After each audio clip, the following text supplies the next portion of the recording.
10 people are dead, and the killer isn't a person, it's the rain. This is Kenya News Update today. Coming up, you'll see how a single downpour in Nairobi turned deadly, cutting power to thousands and revealing a shocking vulnerability in our city's lifelines. Meet the residents of South Sea. On Friday night, March 6th, their world went dark. Not just a blackout, a flood of water and a flood of fear. A boundary wall at a major Kenya power substation collapsed. Water rushed in.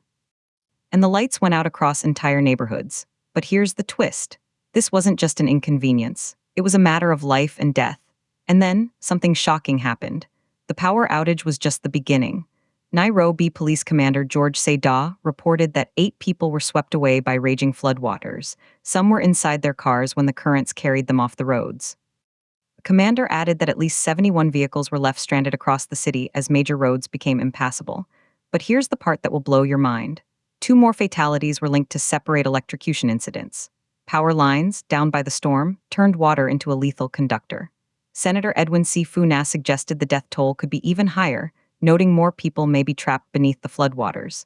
This is the escalation, from a heavy rain to a city in crisis.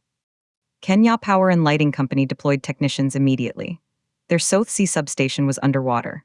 Power transmission was disrupted in South B, South C, Nairobi West, Madaraka Estate, Strathmore, and Dam Estate. The list goes on.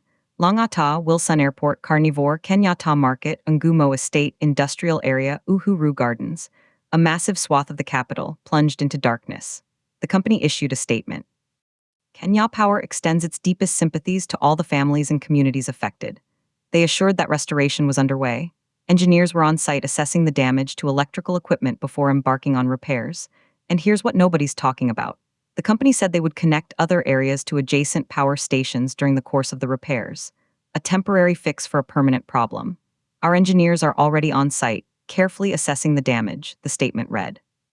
Where possible, we are switching some customers to adjacent substations to ease the impact. We sincerely apologize for the inconvenience. But an apology doesn't bring back the lost. The implications are massive. This exposes a critical vulnerability in Nairobi's infrastructure.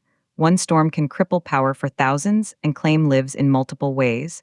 Some will say it was a natural disaster. Others will ask why a substation was so vulnerable to flooding. The controversy is clear. Is our city's power grid prepared for the new reality of climate and extreme weather? The unanswered question hangs in the air, as heavy as the rain.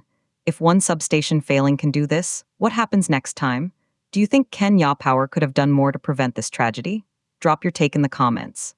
Subscribe to Kenya News Update today for more breaking news that matters.